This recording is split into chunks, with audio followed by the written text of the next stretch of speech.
Sophie Durocher. Un savoureux mélange artistique de culture et d'information. Alors, en fin de semaine, j'ai eu un coup de foudre complet parce que j'ai lu le livre de Ravi Par, Coder son destin, et j'ai eu un coup de foudre pour Ravi parce que je vous raconte en 30 secondes son histoire. Ses parents sont des réfugiés cambodgiens. Elle est née ici, au Québec, en plein milieu d'une tempête de neige, et elle a gravi très rapidement tous les échelons dans le domaine des mathématiques, de l'intelligence artificielle. C'est maintenant une leader dans son domaine. En plus, elle fait de la philanthropie. En plus, elle a créé une OSBL. En plus, elle fait du bénévolat dans plein de domaines. En plus, elle siège sur le CA de plein d'entreprises plus prestigieuses les unes que les autres. Je me sens comme une minable à côté de Ravi Par. Bonjour, Ravi Par. Bonjour, Sophie. Merci de me recevoir aucunement. J'ai entendu que tu étais une des plus grandes influenceuses au Québec. Oh boy! Pas tout le monde qui serait d'accord avec ça.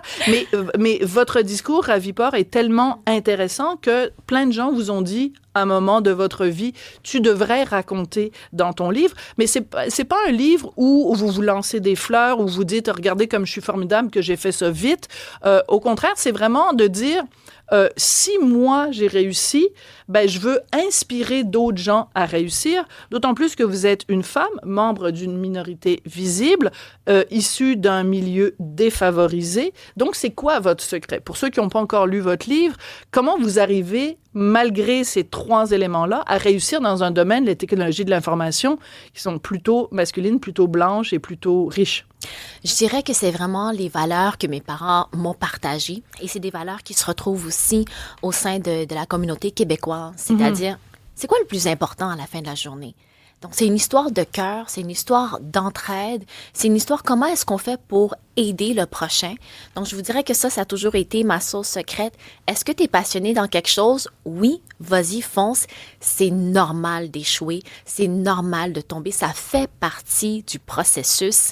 Et ça arrive parfois que lorsqu'on tombe, on n'a pas toujours envie de se relever parce que des fois, ça fait mal. Ça fait mal parce que ça nous tient, c'est quelque chose d'important à notre cœur. Donc, on se dit, si j'échoue, peut-être que je suis pas bonne là-dedans.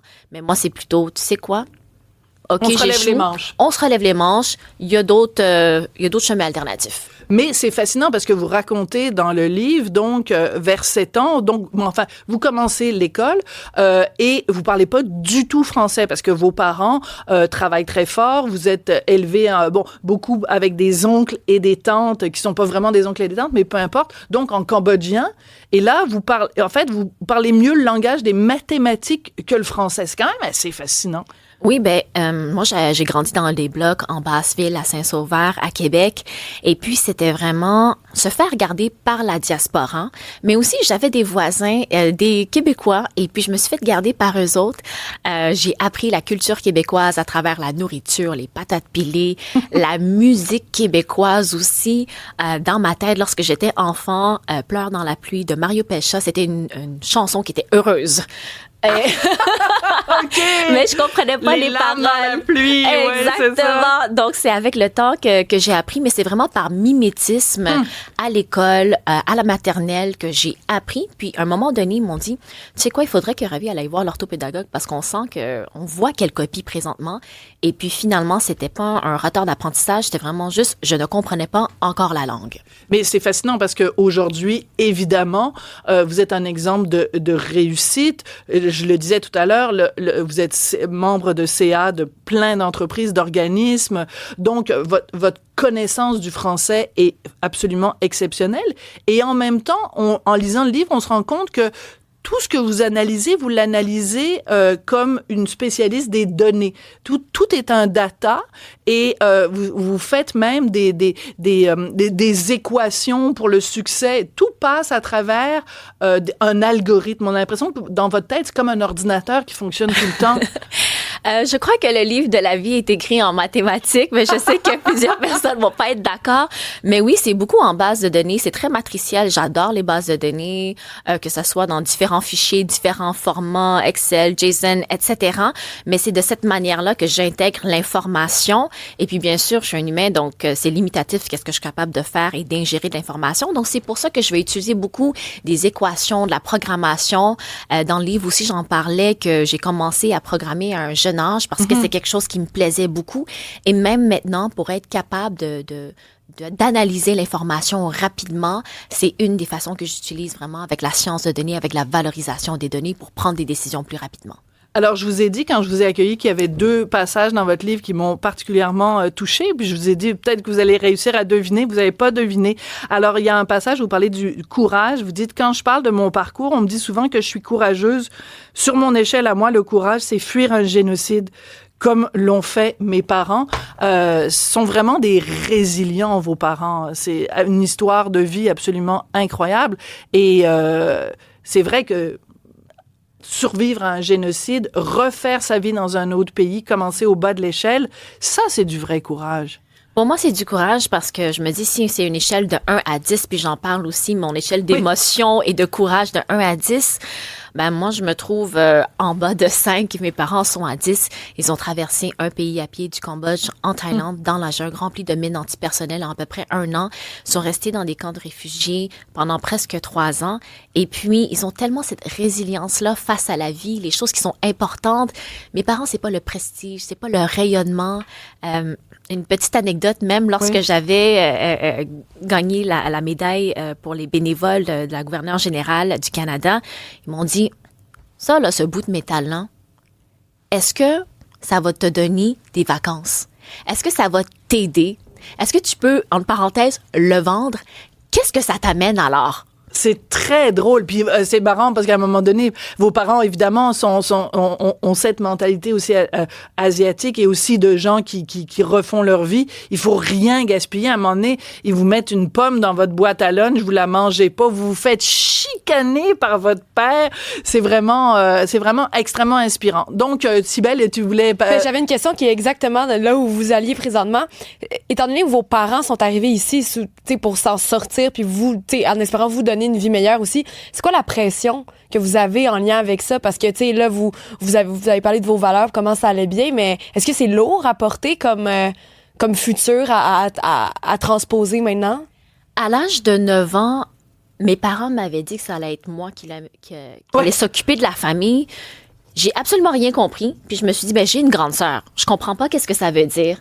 Mais c'est aussi de se dire que mes parents, ils m'ont dit, regarde, on veut pas que tu aies cette souffrance qu'on a vécue là. Voilà. Donc, on veut juste que tu aies une vie meilleure, que tu travailles pas 7 jours sur 7 et que tu sois en santé parce que dans un temps de génocide, le plus important, c'est vraiment la santé. Donc, quand ils voient comment je travaille et comment je fais du bénévolat, il y a des gros points d'interrogation sur leur visage, mais ils disent, écoute, si elle est contente, c'est ça l'important parce que je me considère extrêmement privilégiée d'avoir eu accès à l'éducation, même si j'ai été à l'école publique, et extrêmement privilégiée parce que ici, au Québec, j'ai des choix. Ah, mais ça, j'adore ça. Et vous êtes vraiment un symbole de ce qu'est le Québec d'aujourd'hui. Vous écrivez un livre, vous êtes fille d'immigrants, de réfugiés cambodgiens. La préface de votre livre est écrite par Joanne Liu. Je trouve, moi, c'est le Québec que j'aime, c'est le Québec intégré, intégrant, bienveillant, ouvert. J'adore votre histoire. On va quand même parler d'intelligence artificielle parce que c'est au cœur de votre vie, c'est au cœur de votre passion. C'est là-dedans que vous travaillez aujourd'hui. D'ailleurs, vous êtes maintenant associé en intelligence artificielle dans un gros cabinet, une grande entreprise ici au Québec, chez Deloitte, en fait, on peut le dire. Oui.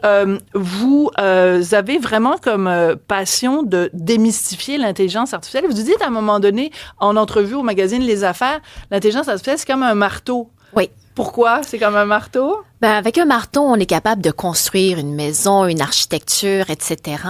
Mais avec un marteau, je peux me faire mal et je peux faire mal aux autres.